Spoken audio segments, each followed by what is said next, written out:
Good morning students. आज हम बात करेंगे एक्सियम्स, पोस्टुलेट्स एंड अजम्पशंस की।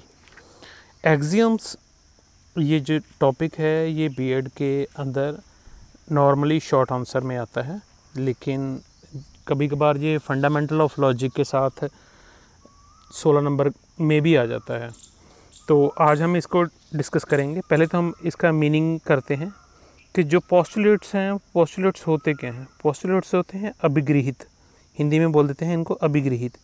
अभिगृहित मीन्स जैसे कोई चीज़ है, आपने मान लिया कि दिस इज़ 2, ओके। 2 के आगे क्या आता है 3, 3 के आगे क्या आता है 4, ठीक है। तो ऐसी चीज़ें जिनको हम बिना किसी चेकिंग के, बिना किसी वेरिफिकेशन के हम मान लेते हैं, उनको हम मान लेते हैं पोस्टुलेट्स, जिनको हम बोल देते हैं अभिगृहित। क्योंकि कुछ जो किताबें हैं उसके अंदर पोस्टुलेट्स और एक्सियम्स, इनको दोनों को ऑलमोस्ट सेम माना है, लेकिन यहाँ पे डिफरेंस की बात आ रही है सबसे पहले कि जो पोस्टुलेट है, मीनिंग की बात आ रही है पोस्टुलेट की। तो जो पोस्टुलेट है वो क्या होते हैं कि जिनको हम बिना किसी चेकिंग के हम मान लेते हैं। फॉर एग्ज़ाम्पल एक और एग्जांपल लेते हैं, 3 में से 1 घटा दिया तो हमारे पास आंसर आ गया 2। 2 में से घटा दिया 1 तो हमारे पास आंसर आ गया 1। 1 के फिर 1 निकाल दिया तो आंसर आ गया 0। इसको 0 ही क्यों कहते हैं?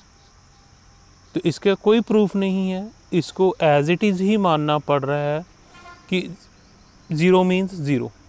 तो this is called postulate. Postulate का मेरे ख्याल से मीनिंग क्लियर हो गया होगा। दूसरी साइड, अब ये जो फर्स्ट स्लाइड है इसके अंदर दोनों के रिगार्डिंग थोड़ा सा ब्रीफ करा हुआ है। जो postulates are universal truth without any proofs, कि जिनको हम बिना किसी प्रूफ के हम मान लेते हैं। जैसे अभी हमने 0 प्रूव करा तो 0 को हमने मान लिया कि दिस इज़ 0, ठीक है। और एक्सियम्स वाली साइड में क्या कहता है, axioms are universal truth without any proof. ये भी वही चीज़ है कि इनको भी हम एज इट इज़ ही मान लेते हैं, 0 का 0। इनका डिफरेंस मैं आने वाली 3rd या 4th स्लाइड के अंदर आपको क्लियर करूँगा।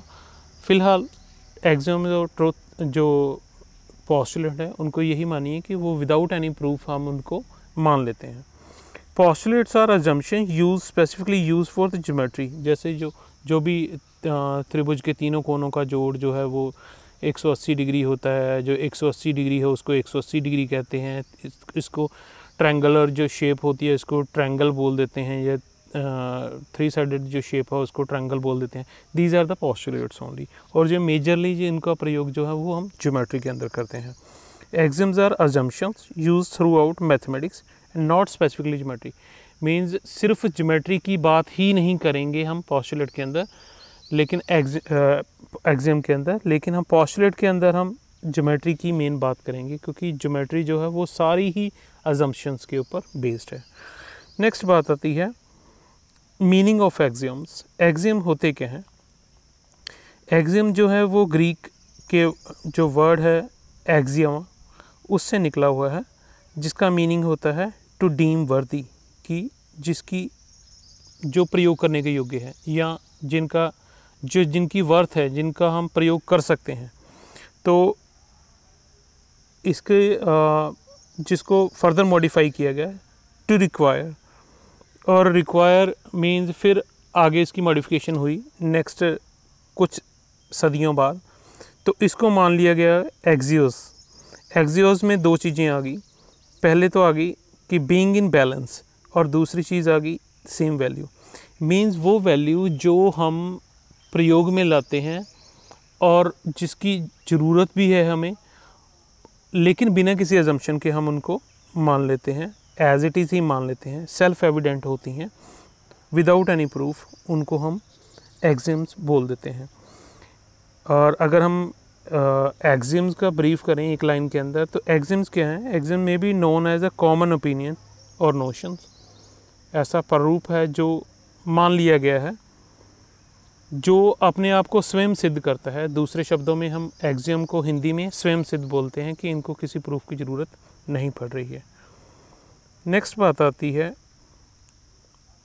मीनिंग की, एक्सियम्स और पोस्टुलेट। जैसे मैंने फर्स्ट स्लाइड के अंदर आपको बताया कि एक्सियम्स और पोस्टुलेट में क्या डिफरेंस है, तो एक्सियम्स के अंदर जो पोस्टुलेट्स के अंदर जो है वो अभिगृहित है, बिना किसी प्रूफ के हमें एज इट इज़ ही आंखें बंद करके मानना ही पड़ता है कि 0 बोला है तो 0 ही है, अगर 3 है 2 + 1 3 है तो 3 ही है, 3 क्यों नहीं है ये चीज़ें हम इसके अंदर नहीं चेक करते हैं, सीधा 3 मतलब 3 ही है।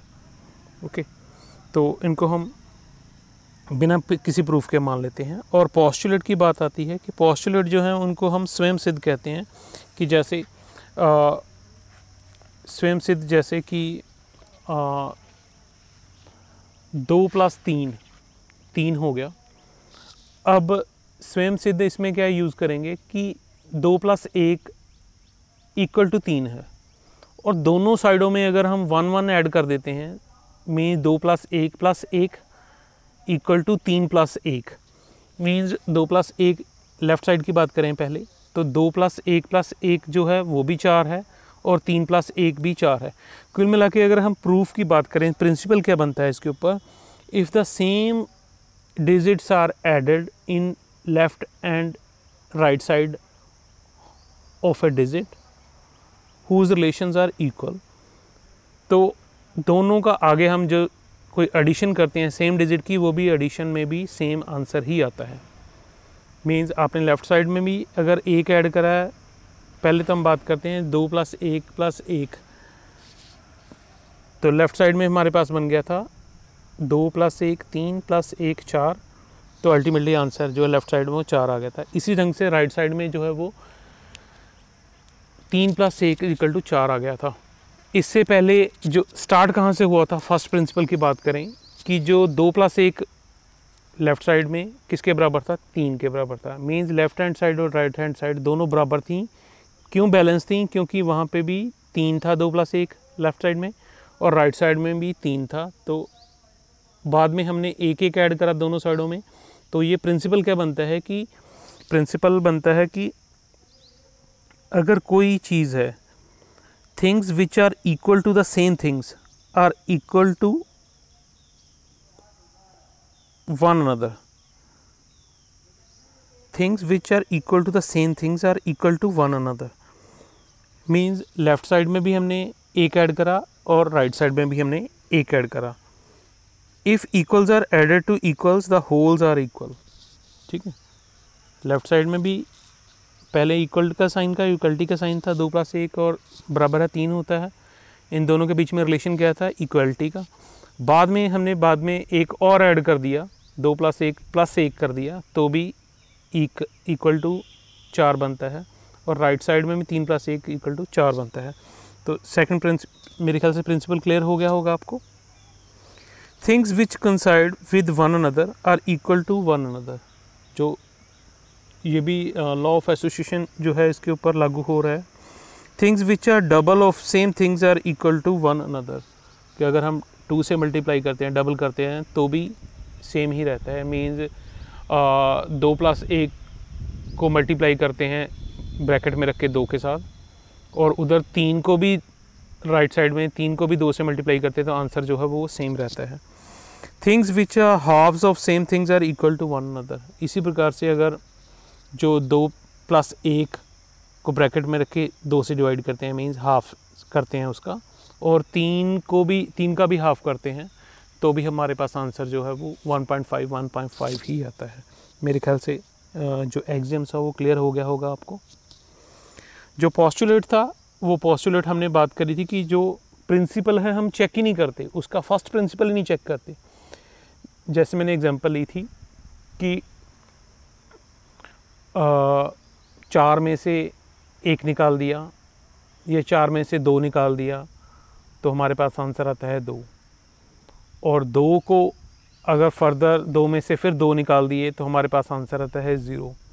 अब 0 ही क्यों आता है, क्योंकि हमने 0, हमारे जो टीचर ने है वो हमें बताया है कि इसको हम 2 - 2 0 बोलते हैं, या हमारे सीनियर किसी ने जो टीचर के जो टीचर हैं उनको बताया होगा, जो टीचर के फर्दर, मीन्स इसी टाइप से अगर हम प्रीवियस जनरेशन्स में जाते ही जाएंगे, डेकेड्स में जाते जाएंगे, सदियों में जाते जाएंगे, ठीक है, तो अल्टीमेटली हमारे पास क्या चीज़ आएगी कि ये तो माना हुआ था, मीन्स ये तो स्वयं सिद्ध है या ये तो हमारे पास अभिगृहित है, तो इस चीज़ को हम पोस्टुलेट मान लेते हैं।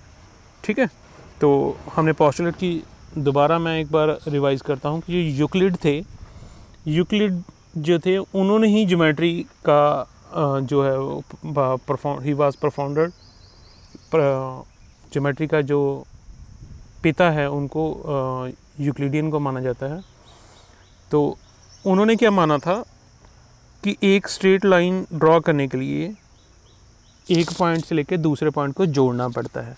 तो ये चीज़ें जो हैं वो अभिगृहित हैं, इनको एज इट इज़ ही मानना पड़ता है। This is called postulate. जो इसी टाइप से आप 5 पोस्टुलेट इनके पढ़ लेना ज्योमेट्री के, ये इसके अंदर स्लाइड के अंदर लिखे हुए हैं। मेरे ख्याल से अब ब्रीफ हो गया होगा। नेक्स्ट बात आती है मैथमेटिकल स्टेटमेंट। एक स्टेटमेंट होती क्या है? Statement is a something which can either be true or false for everyone. या तो ये सभी के लिए सच होगी या सभी के लिए झूठ होगी। मैथमेटिक्स में वैसे भी कोई चीज़ ऐसी नहीं होता कि आज यहाँ पे इंडिया में सच है और यूरोप में या अमेरिका में जो है वो झूठ होएगी। तो मैथमेटिक्स में ऐसा ही होता है कि हाँ, जो चीज़ सच है दिस इज़ कॉल्ड ट्रू, जो चीज़ झूठ है डैट वुड बी फॉल्स, और ट्रूथ और फॉल्स के बीच वाला कोई सिस्टम नहीं है। Okay, in other words, if a statement has the same meaning everywhere can either be true or false, it is a mathematical statement. मेरे ख्याल से मीनिंग क्लियर हो गया होगा स्टेटमेंट का। ये statement is a non mathematical statement. अब हम किसी स्टेटमेंट को नॉन मैथमेटिकल स्टेटमेंट कैसे कह सकते हैं? जैसे कभी कभार फिलॉसफी में आता है कि मुर्गी पहले आई या अंडा पहले आया, ठीक है, या दिन पहले आता है या रात पहले आती है। मेटामॉर्फिक जो क्वेश्चंस हैं, मेटाफिजिकल जो क्वेश्चंस हैं, इन टाइप के क्वेश्चंस को हम नॉन मैथमेटिकल्स में स्टेटमेंट के अंदर काउंट करते हैं। If it doesn't have a fixed meaning or in other word is an ambiguous statement. For example, एक एग्जांपल भी दी हुई है, computer are good and easy. ये किसी बंदे के लिए गुड भी हो सकते हैं, ईजी भी हो सकते हैं, कई बंदों के लिए चिंता के विषय भी हो सकते हैं, उनके लिए टफ भी हो सकते हैं। तो this kind of statement are called non mathematical statement. मेरे ख्याल से स्टेटमेंट का मीनिंग क्लियर हो गया होगा। नेक्स्ट चलते हैं एक्सियम। एक्सियम की हमने बात करी थी कि जो एक्सियम को एक बार रिकैप्चुलेट कर लेते हैं कि एक्सियम जो है वो एक्सियमा जो ग्रीक वर्ड्स है उससे निकला है। तो जिसमें हम बोल देते हैं कि ट्रू विदाउट नीडिंग ए प्रूफ, जिनको हम बिना किसी चेकिंग के, बिना किसी वेरिफिकेशन के हम मान लेते हैं, उसको हम स्वयं सिद्ध मान लेते हैं, उनको हम एक्सियम बोल देते हैं। नेक्स्ट बात आती है जो मैंने बात करी थी कि जो फंडामेंटल ऑफ लॉजिक जो है वो क्वेश्चन आता है। तो फंडामेंटल लॉजिक में सबसे पहले बात आती है कंजेक्चर की। कंजेक्चर क्या है? Conjecture is such a mathematical statement whose truth or falsely we don't know yet, जिसकी हमने अभी ट्रूथफुलनेस जो है वो हमने चेक करनी है। जैसे एक एग्जांपल दी हुई है, what is the next number in the series 3, 6, 9, 12। तो अगर हम बात करें कि ये जो सीरीज़ है ये कौन सी सीरीज़ है, अरिथमेटिक प्रोग्रेशन जो सीरीज़ है, एपी सीरीज़ है। तो अब नेक्स्ट क्या आंसर होगा, क्योंकि 3 3 प्लस हो रहे हैं तो आंसर वुड बी 15। लेकिन ये 15 कैसे निकला? The answer can correctly be guessed by observing the pattern arithmetic progression से। और हमने आंसर क्या निकाला इसका, 12 के आगे क्या आएगा, 15 आएगा। तो ये जो सोल्यूशन है ये कंजेक्चर के द्वारा निकलता है। इसका हम स्टडी करते हैं कंजेक्चर होता क्या है। कंजेक्चर जो कंजक्शन है उससे बना हुआ है। Conjunction means and. जो कैरेट बनाई हुई है, ये जो आप देखेंगे, एक compound statement joining two statement by and is called a conjunction. And का मीनिंग क्लियर हो गया। If we denote one statement P, माना कि हमने पहली स्टेटमेंट मान ली पी स्टेटमेंट यहाँ पे मानी हुई है, earth is planet, and another statement is Q, जिसको हमने माना है earth is in the centre of the universe, ये हमने क्यू माना है। तो कंजक्शन को कैसे शो करेंगे, पी कैरेट क्यू, जो ये बीच में उल्टी वी है इसको हम कैरेट भी बोल देते हैं। तो हमारे पास कंजंक्शन क्या बनेगी, अर्थ is planet and earth is in the centre of universe. Okay, तो एक और मैथमेटिकल जो है वो एग्जांपल ली हुई है। पी स्टेटमेंट है 7 is greater than 5 and Q statement है 9 इज़ लेस दैन 12। तो हमारे पास कंजंक्शन क्या बनेगी पी एंड क्यू की मैथमेटिकल टर्म में, 7 is greater than 5 and 9 is less than 12। मेरे ख्याल से कंजंक्शन का मीनिंग भी आपको क्लियर हो गया होगा। तो नेक्स्ट बात आती है कि कंजंक्शन का ट्रुथ टेबल है वो कैसे बनता है। ट्रुथ टेबल बनाने के लिए मान लो फर्स्ट स्टेटमेंट आपकी ट्रू है, जो क्यू स्टेटमेंट है सेकंड स्टेटमेंट है वो भी ट्रू है, तो कंजंक्शन बनेगी ट्रू ट्रू ट्रू। इसी ढंग से सेकंड जो स्टेटमेंट है, सेकंड जो कैटेगरी है उसके अंदर पी कैटेगरी है, जो पी स्टेटमेंट है डेट इज़ ट्रू एंड जो क्यू स्टेटमेंट है डेट इज़ फॉल्स। तो हमारे पास जो उन दोनों की कंजंक्शन होगी डेट वुड बी फॉल्स।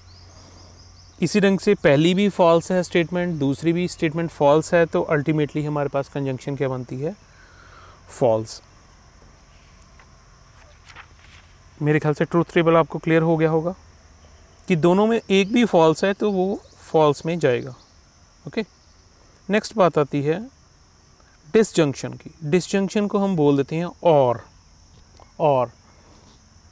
तो इसको हम डिनोट करते हैं वी से मैथमेटिक्स के अंदर।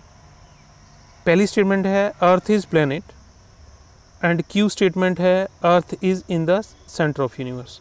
तो हमारे पास डिसजंक्शन क्या बनेगी, अर्थ इज़ प्लैनेट और earth is centre of the universe, means दोनों में से एक स्टेटमेंट जो है वो ट्रू होनी चाहिए। तो इसका ट्रूथ टेबल अगर हम चेक करें तो पहली स्टेटमेंट थी ट्रू और सेकंड स्टेटमेंट भी ट्रू बनी, तो हमारा डिसजंक्शन आ गई ट्रू। इसी ढंग से सेकंड स्टेटमेंट ट्रू है, फर्स्ट स्टेटमेंट ट्रू है, सेकंड स्टेटमेंट जो है फॉल्स है, तो और में या डिसजंक्शन में क्या आ जाएगा, ट्रू। इसी ढंग से फर्स्ट जो स्टेटमेंट है वो फॉल्स है, पी थर्ड की बात कर रहा हूँ, थर्ड लेवल पे ट्रूथ टेबल के, और क्यू स्टेटमेंट जो है वो ट्रू है, तो हमारे पास आंसर जो है डिसजंक्शन का वो भी ट्रू आएगा। इसी ढंग से अगर दोनों स्टेटमेंट ही फॉल्स हैं तो हमारे पास जो आंसर वुड बी फॉल्स। कुल मिला के अगर हम इसका कंक्लूजन निकालें तो दोनों स्टेटमेंट जहाँ तो ट्रू होंगी तो answer would be, disjunction would be true. दोनों स्टेटमेंट फॉल्स होंगी तो आंसर या disjunction would be false. Next बात आती है इम्प्लीकेशंस की। इम्प्लीकेशंस होती हैं इफ़ एंड देन, मीन्स अगर ये चीज़ होगी तो then it would be this. Okay, तो फर्स्ट स्टेटमेंट फिर हम पी से डिनोट करते हैं, two parallel lines are cut by a transversal. जो दो पैरेलल लाइंस हैं उनको हम एक ट्रांसवर्सल से कट कर रहे हैं। और क्यू स्टेटमेंट कहती है alternate interior angles are congruent. जो ऑल्टरनेट इंटीरियर एंगल्स होंगे वो एक दूसरे के कॉन्ग्रुएंट होंगे।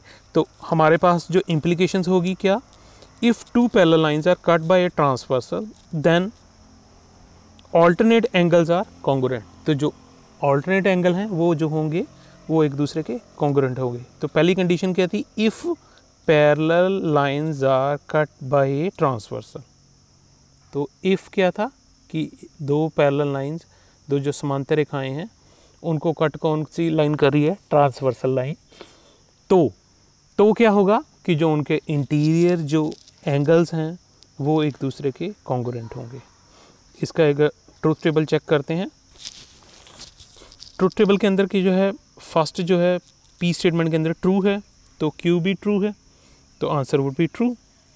इसी ढंग से फर्स्ट स्टेटमेंट सेकंड जो कैटेगरी है उसके अंदर फर्स्ट स्टेटमेंट ट्रू है, सेकंड जो स्टेटमेंट है क्यू स्टेटमेंट जो है वो फॉल्स है, तो answer would be false.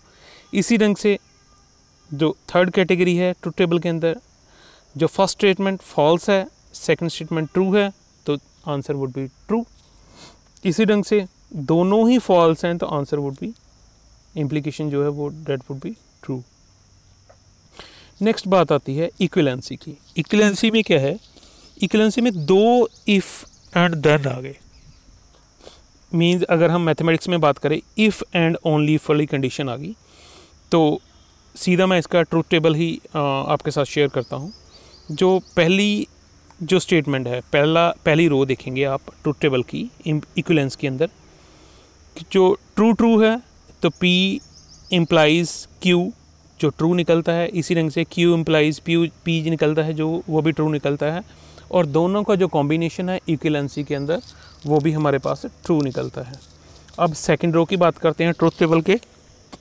P statement true है और Q स्टेटमेंट जो है वो फॉल्स है, तो P इम्प्लाइज Q जो है वो भी हमारे पास फॉल्स निकलता है। और इसी ढंग से जो Q इम्प्लाइज P है वो हमारे पास ट्रू निकलता है, क्योंकि हम उसको इफ़ एंड देन वाली कंडीशन उल्टा के लगा रहे हैं। तो हमारे पास जो इक्विवेलेंसी बनती है वो फॉल्स निकलती है, क्योंकि दोनों में से एक भी स्टेटमेंट फॉल्स है, इट मीन फॉल्स है। इसी ढंग से जो थर्ड रो है उसके अंदर P स्टेटमेंट में फॉल्स आ गया, Q स्टेटमेंट जो है वो ट्रू आ गई, तो P implies Q means true आ गया हमारे पास। इसी ढंग से जो Q इम्प्लाइज P है तो उसका वाइस वर्सा हो गया, तो हमारे पास फॉल्स आ गया। तो अल्टीमेटली हमारे पास जो इक्विवेलेंसी में जो रिजल्ट है थर्ड रो का, वो हमारे पास फॉल्स निकलता है, क्योंकि ट्रू और फॉल्स में से एक स्टेटमेंट जो है वो फॉल्स है। इसी ढंग से जो लास्ट रो है फोर्थ रो, उसके अंदर पहली स्टेटमेंट भी फॉल्स है, Q स्टेटमेंट जो है वो भी फॉल्स है, तो हमारे पास जो P इम्प्लाइज Q है वो भी ट्रू है और Q इम्प्लाइज P जो है वो भी ट्रू है, क्योंकि दोनों ही फॉल्स हैं। तो अल्टीमेटली हमारे पास इक्विवेलेंसी का जो रिजल्ट है डेट वुड बी ट्रू। तो ये तो था हमारे पास इक्विवेलेंसी का। नेक्स्ट बात आती है थ्योरम क्या होती है। थ्योरम जो है ऐसी स्टेटमेंट है, a mathematical statement that we know is true which one has a proof is called theorem. Mean जिसके पीछे कोई ना कोई रीज़न है, जिसके पीछे हमारे पास कोई ना कोई लॉजिक है, उसको हम थ्योरम का नाम दे देते हैं। आगे कंजक्शन जो है मीन्स इसका कोई प्रूफ है, ये जो हमने बात करी है उसके रिगार्डिंग हमने लिखा हुआ है इसके अंदर थ्योरम के अंदर। तो नेक्स्ट बात आती है हमारे पास, अगर हम रिकैप्चुलेट करें जो हमारा लेक्चर है उसको, if a statement is always true then and doesn't proof it is called an axiom. If it needs a proof, then it is called conjecture. If a statement that has proven by logical arguments based on axiom is called theorem. तो मेरे ख्याल से ये compile हो गया कि हमारे पास axiom क्या चीज़ होती है, कंजेक्चर क्या चीज़ होती है और थ्योरम क्या चीज़ होती है। तो ये तो था आज का हमारा लेक्चर। Thanks a lot. अब बात आती है कि हमारे पास जो बीएड के अंदर जो ये हमने आज टॉपिक करा है, इसके अंदर क्वेश्चन कौन कौन से बनते हैं। तो जैसे मैंने आपको बोला था कि ये जो है नॉर्मली ये शॉर्ट आंसर में भी आता है, और ये जो अगर हम फंडामेंटल ऑफ लॉजिक के साथ करें तो ये हमारे पास 16 नंबर का भी आता है। जो फर्स्ट क्वेश्चन है वो 16 नंबर के हिसाब से है। What are postulates in mathematics, give some examples of postulates, discuss their place and utility in mathematics. तो ये जो क्वेश्चन है ये हमारे पास 16 नंबर का बन जाता है। अब नेक्स्ट जो शॉर्ट आंसर में जो क्वेश्चन आता है, provide truth table for the following. हालांकि वो डायरेक्टली ट्रूथ टेबल की बात ही नहीं करता है, वो उसके अंदर आपने स्टेटमेंट्स के द्वारा उनको एग्जांपल देके प्रूव भी करना है और बाद में जो है ट्रूथ टेबल भी शो करना है। तो ये अलग अलग हैं, डिसजंक्शन का अलग से आ सकता है, डिसजंक्शन का अलग से आ सकता है, कंजंक्शन का अलग से आ सकता है, इम्प्लीकेशंस का, इक्विवेलेंसी का अलग अलग आ सकते हैं। तो ये कभी कभार इकट्ठे भी आ जाते हैं, जैसे सेक्शन बी के अंदर जो है, जो सेक्शन ए के अंदर, या जो फर्स्ट क्वेश्चन है उसके अंदर कंपलसरी में आते हैं, तो ये 4-4 नंबर के हिसाब से भी आ जाते हैं। तो ये तो था आज का हमारा lecture, axioms, postulates and fundamentals of logic. I hope you enjoyed, you have gained some knowledge. Thanks a lot, thank you.